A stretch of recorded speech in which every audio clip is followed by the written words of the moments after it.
All right, you guys, you gotta check this out. We're gonna do a James Duff heavy duty Heim steering linkage install next.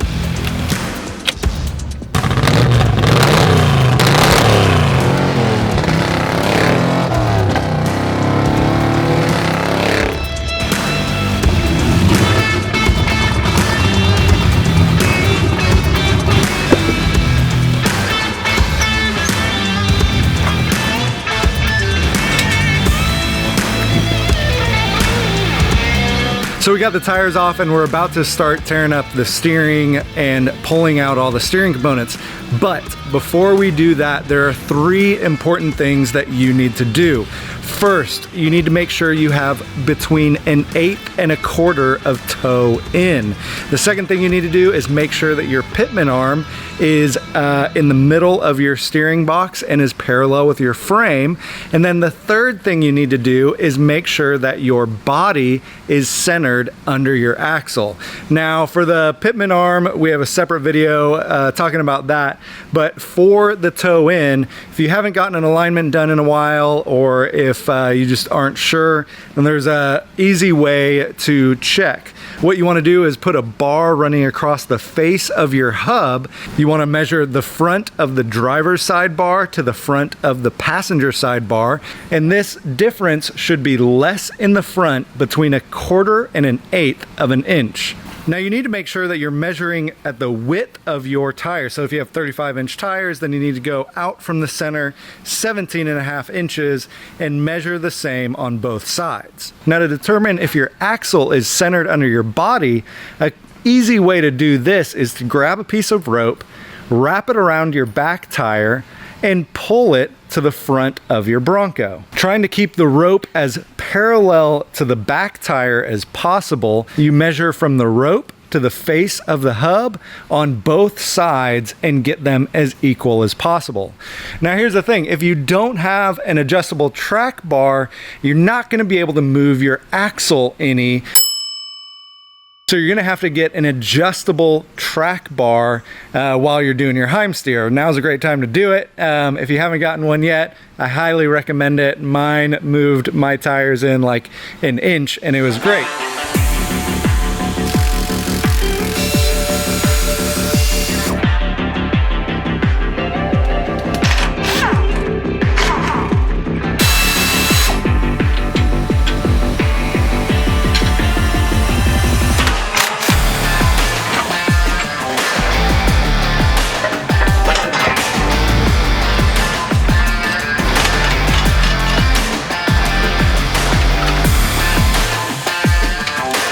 So we just got done installing our track bar riser bracket and track bar. Now it's time to move on to the Heim steer, and we're gonna drill out these knuckles to 3/4 bore.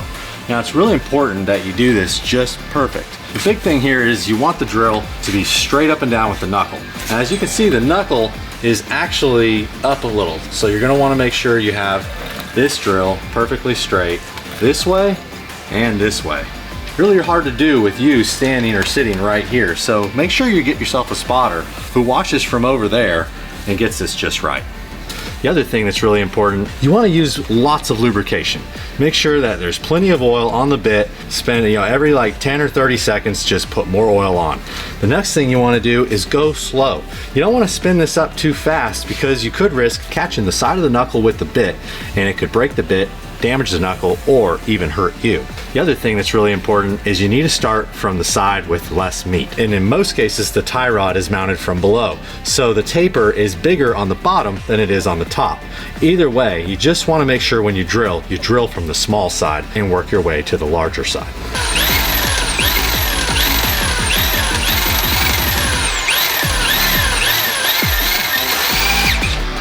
All right, so we just got done drilling out the knuckles, and now it's time to drill out the Pitman arm. Now, James Duff has actually come out with a new product where you don't have to drill out your Pitman arm. This is a tapered stud pressed into a Heim.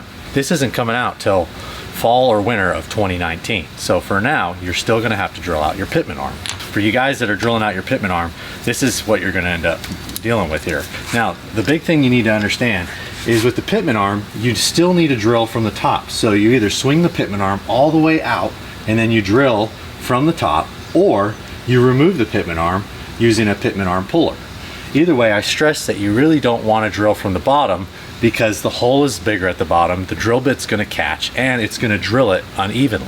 Now, if you got the new tapered stud that's built into the Heim, then you're simply just going to install it as you would a tie rod end. Okay, so really important tip before you get started in installing these Heims into the end of your tie rod and drag link bar, you want to make sure that you put some anti-seize on the ends of the threads, but how you do it is very important.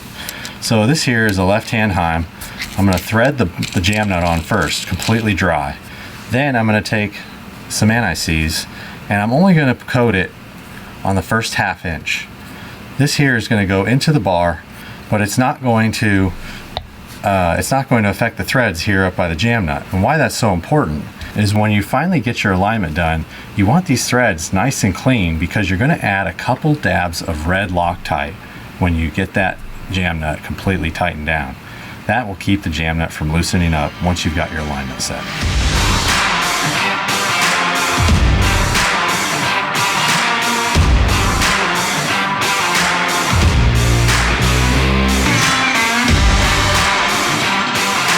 So it's really important that when you're threading the Heims into the end of the bars that you want to make sure that the threads are nice and tight. They're going to be loose at first, but they're going to tighten up as you thread further and further into the bar. Now back the jam nut off a little bit and give this a little wiggle. There's just a little bit of a wiggle. That's all you want. You don't want any more than that. So if you have a Heim that's wiggling pretty good inside the bar, you'll want to contact James Duff. All right, so we're ready to install the Heim steer. If you already have an existing tie rod and your toe is set pretty good, this is a great way to get yourself really close. You want to go ahead and slide the Heims over the tie rod ends, and then you're going to just start pulling them out until you get them to slide right over. Now, this is just to get you close. What you're going to want to do now is just do a quick measurement, and you're going to use the back side of your tie rod, going from the grease fitting to the other grease fitting using a tape measure. So you're going to measure that, and then you're going to measure center to center on your Heims, and just make sure that they are almost the same.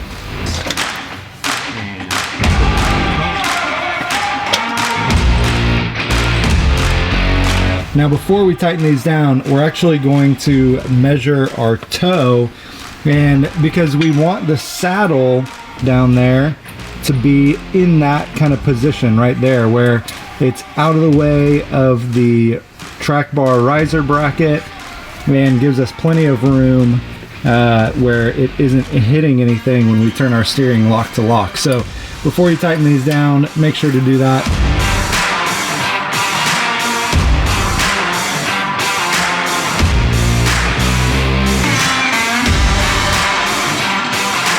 Now it's important to mention, after you do this, make sure to go get an alignment and make sure everything is still straight. All right, so we've got the tie rod in place, we've got the alignment set, we've got an 1/8 inch or 3/16 of toe. Now it's time to install the drag link. Now this one here has the upgraded tapered Heim stud that we're going to install into the Pitman arm. That requires 0 drilling to the Pitman arm. Now, the smaller, thicker washers, these guys are going to be the ones you want to put in between the Heim and the saddle on the inside. So I'm going to slide these in, and I'm going to hold on to them with my fingers, and then I'm going to slide the bolt in through the back side.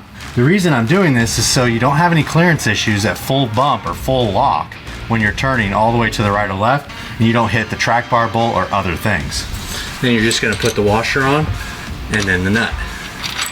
And this is how it's going to stay on. Now you also want to make sure that you clock your Heim outward, and you know, it's really going to depend on your truck. So you're going to want to cycle your steering from left to right, and just make sure when the nut and bolt is tight that it's not making contact with anything at full lock. So some of you mounting your Heim steer are going to have a shock that's right in front of the coil spring, and that shock is mounted to a tab that is welded to your front seat cap on the front of the axle. Now if that's the case, then you want to make sure that you cycle your steering and that you're not making contact with the tab or the shock. Now if you decide to go tie rod over the knuckle, there's a really good chance that that shock and tab are actually going to conflict with the tie rod bar, make contact. Now I've got the Heim steer at full turn to the passenger side. As you can see, it's really close, and if you don't set the saddle just right, it can make contact with the shock or even possibly the tab. Now, if you want to retain the front shock and you want to bring this steering up and over the knuckle, as you can see, it's going to make even worse contact. In order to do that, you'd actually have to remove the tab that's on there and go with a smaller tab like this that actually sits up a little higher and out of the way. Now, another thing that is important to mention is that these bolts don't have the spot for a cotter pin, but they supply these metal locking nuts, which are super great. And so as long as you aren't taking this on and off a bunch, this is going to be enough, and you don't need the cotter pin. But if you want to be extra safe, drill an 1/8 inch hole. And the cotter pins are supplied by the hardware kit as well. Okay, so we're about to go ahead and tighten down these jam nuts because we're happy with the alignment right where it's at. Now, if you're still going to get an alignment, you probably don't want to do this step just yet, but this has to be done before you're completely done and ready to drive this around. The first thing you want to do when you're ready to tighten your jam nuts is you want to bring the jam nut back out, and you want to be able to put 2 or 3 drops of red Loctite on the threads where the jam nut's going to tighten up against the tube. But before you do that, you need to also make sure that your heims are correctly clocked. Now, what I mean by that is that you want to get a wrench and you actually want to push down on this heim. You see how it rocks back and forth? You want one side to be rocked forward and the other side to be rocked back. That way, when you're driving down the road, they can't be doing this because they're locking each other out.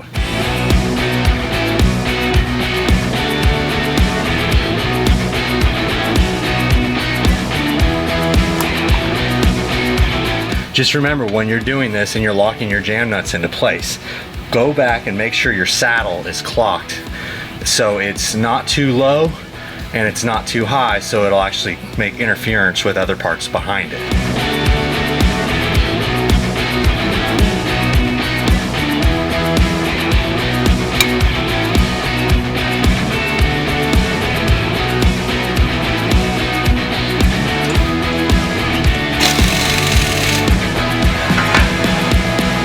Yeah, man, that was it. We got it all installed. Yeah. It went great. I mean, like, for doing this kind of installation and what all is involved, it really didn't take long. No. I think we did a lot of other stuff around it. Sure. Filmed other videos, so check those out. Yeah, definitely. But, you know, like, really it took about 2 hours, maybe. If you can pull your tie rod and drag link off, you can install this. But what's really cool is now my Bronco is that much more ready for taking on off-road. Off-road. Yeah. It still works great for street. Yep. So, I mean, you get the best of both worlds. It's pretty awesome. You know, just in case you guys are wondering, if you want to run a steering stabilizer, which you were running one, right? That's great, but why don't you try it first without putting it back on and see if you like it. And you said it's gonna loosen up a little bit over time. You know how we clock those heims? You know, once you've got those clocked and you cycle your steering a few times, it's still gonna loosen up a little bit. That's totally normal. Thank you so much for watching. Make sure to subscribe. Leave a comment below. What'd you think about this? Yeah. Like, would you ever go tie rod over with Heim steer? I'm pretty excited to test it out and see how it feels. But yep, thank you guys. Michael. Absolutely, man. It's good seeing you again, John. Yep. All right, guys, take it easy.